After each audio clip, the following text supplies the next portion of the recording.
What's up guys, Elfis here, and today I'm going to be doing a Heroes of Newerth guide for the hero Flint Beastwood. And I'm just going to, here's his page, you can see all his skills and stuff, those are some of my statistics, and I will go more in depth in them in a second. So let's jump right in. Okay, so the first thing I want to talk about is I would like to talk about your starting items. And what I always get on Flint is 2 duck boots, 2 minor totems, some runes of blight, and a health potion. And the reason for this is you need the runes of blight and health potion for regen. I've found that just 1 runes of blight or, just 1 health potion is definitely not enough regen usually.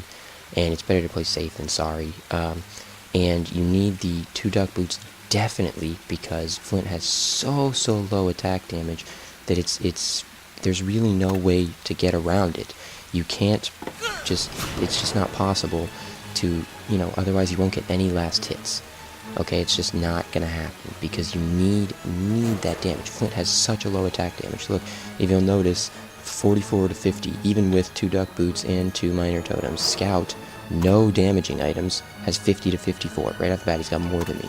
So you need to have those damaging items, those stat items, the agility items, to give you the damage. You can, if you would like, if you know you're going to be getting harassed a lot, for example, if you're against an Armadon or something along those lines, you could trade the 2 minor totems for more regen. You wouldn't really lose that much damage, but again, I wouldn't recommend it. There's very rare cases where I do that. So with that being said, those are it. You can change it slightly, but you really need to get the duck boots and the regen. You can't change those things almost. It's just not going to happen. With that being said, we'll move on to the next topic. In this clip, I just want to talk about the build I use on Flint Beastwood. You can ignore the gameplay footage if you don't want to and just listen to this in the background. And I'm just putting it in to, have something to watch. So the first thing I like to do is grab 2 Soul Scream rings because Flint needs the early stats. They're very helpful. You sell them as you need to. It's up for debate when you sell them. I just sell them, as I go, as I need more space, or if I'm really close to the next item, I need to sell them for 200 gold or whatever. 7-6 double tap. But with that being said, I go 2 Soul Scream rings, then I go Frostburn, then I would get an Assassin's Shroud or a Shrunken Head, depending on what the enemy team has, and that depends on how much stun they have, how much magic damage they have, which one they need more of. It's kind of up to debate how bad they really and then on top of that, if it's an Assassin's Shroud I will either upgrade that to Conjuros or go for a Frostburn and get the Fossil Skull and Geostorm and then upgrade to Conjuros. Again, it depends on in this game I actually get the Conjuros first and watch it through everyone. But if I got a Shrunken, then the next item I would get is I'll break apart the Frostburn and go for a Fossil Skull and Geostorm because those 2 items are amazing positive items. After you've had those 3 items, the Frostburn, Assassin's Shroud, you can get the Assassin's Shroud too after if you want, although you don't need those. After you get those, you can go, it's kind of up for debate if what you really want to. You can get Savage Mace if you want to. You can get a Wing Bow, although I wouldn't recommend it because it's not really that good up front. Same thing with like Hammer Bound, I guess. There's a number of items you can get after this, is all I'm trying to say. You can get a Void Talisman, I think is what it's called, the one that makes you immune to physical damage for 15 seconds or whatever. If the enemy carry is destroying you, then again, not a good item to pick up on Flint, but it's a possibility if you want to. You could get a Harkins if they're all building a crap load of armor. I wouldn't recommend it once again, but another good item you could get. It has its pros and cons. I would never get a Harkins on first, but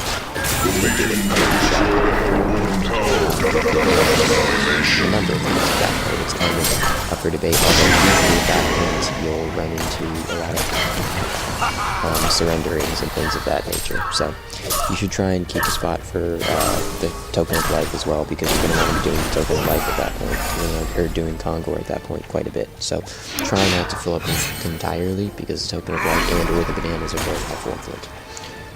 In this clip, you get to see a team fight coming up here in a second, and couple things you should just pay attention to is how I'm using the flare. For starters, I'm going to use it on this to, kill it, because flare does damage to towers. That's a key thing to note. Help you get some last hits, and I got my last hit as I need to. Now here, where it's that's really all you can do is bring so much damage. As you'll see in a few minutes, the ultimate really shouldn't be used to just do damage. To get some running away, such as Thunderstorm. Or it can just really only do damage if you don't have enough damage otherwise. You'll note I missed a flare there, but it's not that big a deal. We did win the team fight, and I believe Bubble... Is it too hot for you? Something to note for the explosive flare that not a lot of people notice is that it also gives vision. So if you'll note in this video, this Riftwalker is running away and hiding right here. I blast the flare in the wrong location. I blast it over here. However, the vision is big enough that she is seen and attacks me in the process. The vision is true vision, so even if they're in fog and stuff, it will show them. It's not, you don't have to be near them or anything. If they're hiding, if somebody's juking through trees, shoot your flare. Hence the reason I shot the flare. I thought she went to juke over here, but thankfully I shot it in a place where the range is big enough that she was still seen. Hollow Point Shells is the skill that we're going to be getting at level 1. However, after that, we are not going to be touching it again until after we've maxed our other two abilities, because we need it at level 1 because it gives you a 20%, I believe, it is 20%, 25% chance to do bonus damage as well as a mini stun. The bonus damage is really what we want. Because Flint has such a low starting attack speed, you really want to have that because it helps with your last hitting. And if you'll note, I will actually get a few last hits with the help of that. However, I would have gotten the last hits regardless because they're not really contesting me all that much. However, in some cases it will help you do it, as on top of the fact that Flint has one of the best attack animations in the game, if not the best, because of how instant his shots get from his gun to his target and do the damage. So if you'll note, I get a couple of them there. I'm trying to deny. It helps with denies as well, and also secondary effect of it is that it helps you harass. You're actually not getting it mainly for the harass, however it does help with the harass. It's kind of like a little bit of gravy on the on top, There's a little turkey reference there for you. Since it's Thanksgiving, at least for me, this is when I'm recording it on Thanksgiving. It may be a different day when I do actually post it. However, it's Thanksgiving for me, so the joke makes sense. But with that being said, it's mainly your last hitting tool later on in the game, which I'll show you in a few seconds. It actually helps with it helps crowd control as well as interrupt a few things, which I don't have HF, sorry, but that does in fact help. It can interrupt Tempest Stun, even when they're using Shrunken Head, by the way. Tempest Ult, and Magnus Channel, both of those, because it's a physical stun. If you read the description, it's a physical damage and a mini stun, so it actually procs the stun regardless of whether they have magic immunity on or not. So that's a good thing to note. Another thing I'd like to mention about Hollow Point Shells is the fact that they do a mini stun. And a lot of people underestimate the power of this mini stun, because when you get your attack speed up and your items up, the mini stun actually procs very frequently. Now, as you'll note in a few seconds here, I actually hit hard with 3 of them right in the rug. And as you'll note as well, I'm proccing them constantly as we go. Because at this point, the block is 40%, and when you're attacking 2 times a second, 3 times a second, whatever, there's 1, there's 2, there's 3, it really helps to immobilize people. On top of the Frostburn, which is slowing, it is extremely useful for immobilizing, plus it gives bonus damage, which nobody else does. Right here you get to see the use of my range ability, which is Deadeye, to outrange a tower. It's very helpful in positioning as well, which you'll see in a moment. But at the moment you can see at level 3 and 4, at the moment it's level 4. But at 3 as well you can outrange a tower. You can't see the tower, however thanks to this ward I can see the tower.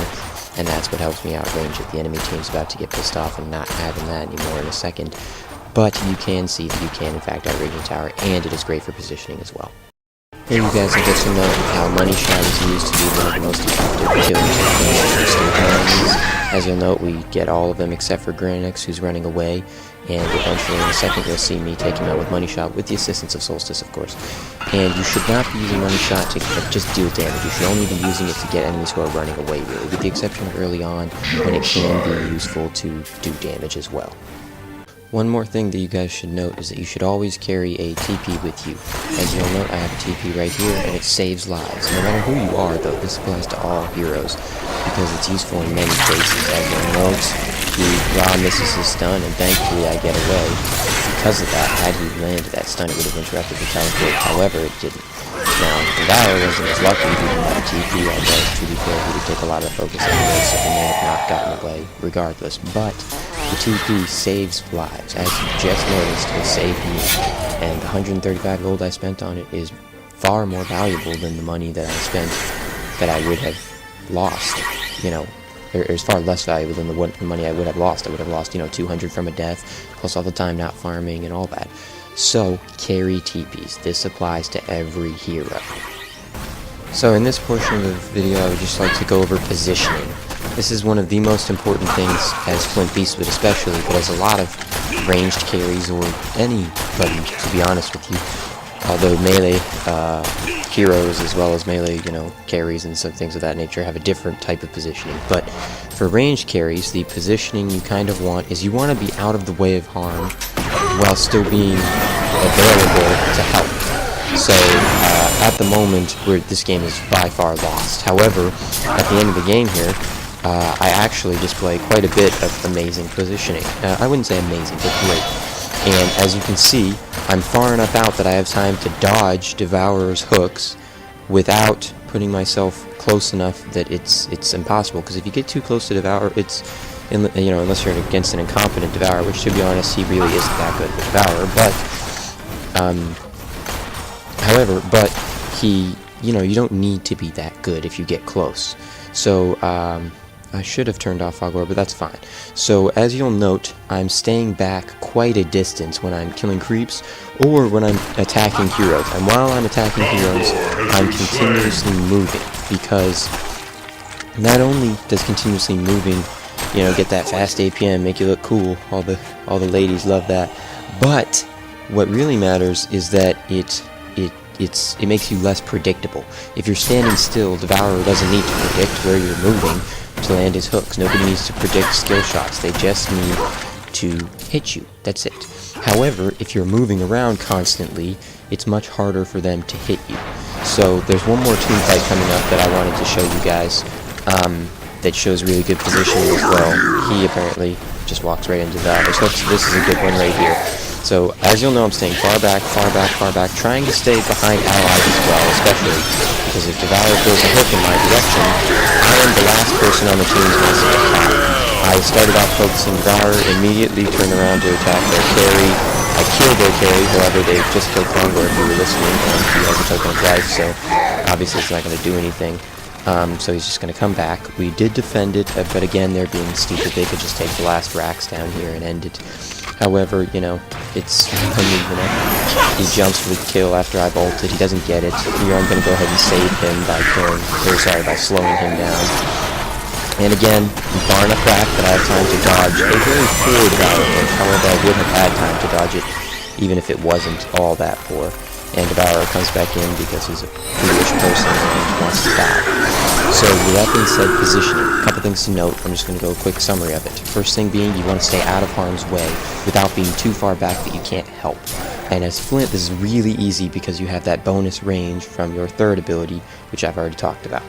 Now, one thing to note, though, is that if they have a portal key, they could probably still reach you. That's also why I personally like to get an Assassin's Shroud, which I'll go over, which I have gone over in the build already, sorry. And, you know what? Yeah, so Assassin's Shroud. You can also get Shrunken. Sometimes people get that, sometimes people get Geos. It's all good. However, PK, if these guys were intelligent, they could portal key on me and attack me, blah, blah, blah.